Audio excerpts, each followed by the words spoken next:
Do you remember when I brought you the review of this Sony 65-inch 4K HDR TV on the channel? Well, I've been using it in the studio for about 2 to 3 months now, and it's time to bring you an update. So I'm going to start this video with a look at the YouTube app, because I think it's very well done, a nice user interface, and everything's really easy to find. Now, as with most of the Sony Bravia range, this runs Android TV. This is the very latest version. This is the main YouTube sort of homepage. We can go down to subscriptions, and we can also go down to my uploads. And I want to show you one of the videos I recorded for a very good reason. So let's pop into this one here and set this playing back. This was actually recorded in 4K on my Panasonic GH5.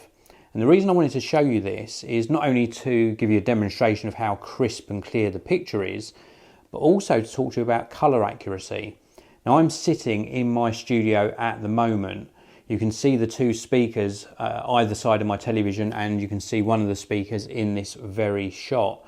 And the yellow chair in the corner of my studio is the same colour as what I'm seeing on my screen, and it's the same colour as I saw when I was recording it on the GH5, and it was the same colour when I actually edited the video.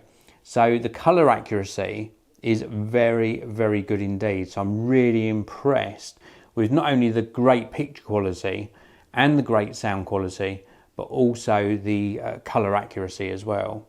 Now, one of the things I'm not too impressed with this television is the volume. Now, at the moment it's working fine. You can see that little volume number in the bottom left hand corner, and that's going up and down as I'm pushing the buttons.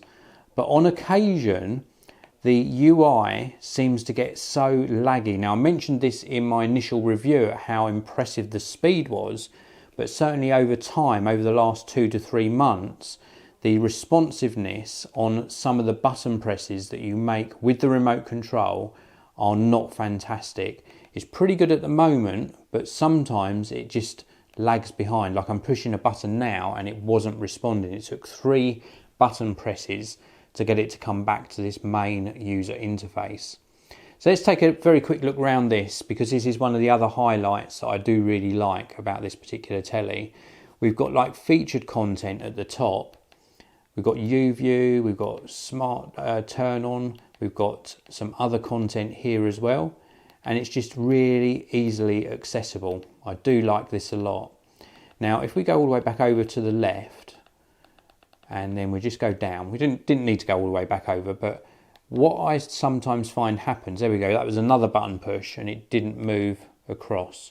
So I use Amazon Video a lot. You can see when I move from Sony Select to Amazon Video, it goes a little bit bigger. Sometimes I find that when I initiate this home screen by pushing the home button just here on the remote control, it doesn't start off on the last selected app. Sometimes it will start all the way over here or down here, and then I push the button accidentally thinking I'm going to go into Amazon Video and it's on something else. So that's one of the other little quirks that isn't perfect but will perhaps improve with software updates. If we move further down, we've got some apps on here as well, such as a program guide. We've also got photo sharing, Google Play Games, etc. And then if we go all the way down to the bottom, we've got access to inputs, and you can see how I've got some of the inputs set up on here already, because you can rename them, which is really nice. And then we've got our main settings controls down the bottom here.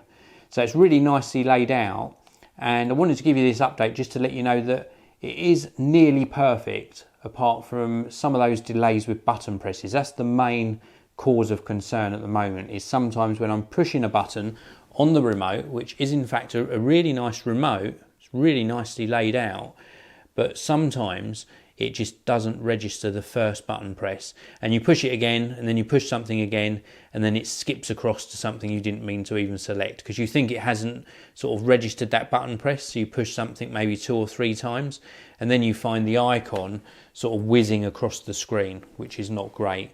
But overall, it's a really nice television. I'm still really impressed with it, and stand by what I said in my original review. Now this will come into play, this will be seen a lot more on the Geekanoids channel when the Xbox One X launches in November of 2017. So you're going to be seeing some gaming content on the channel again. This is why I got this particular TV into the studio, not only so that I could do some Blu-ray reviews, but also so that I could share some gaming content with you. So that's it for this video. Thank you very much for watching. I hope you enjoyed this little update. If you've got any questions at all about this television or Sony Bravia's TV range, then please do leave them in the comments section below. Thanks again for watching. I'll see you in another video very soon.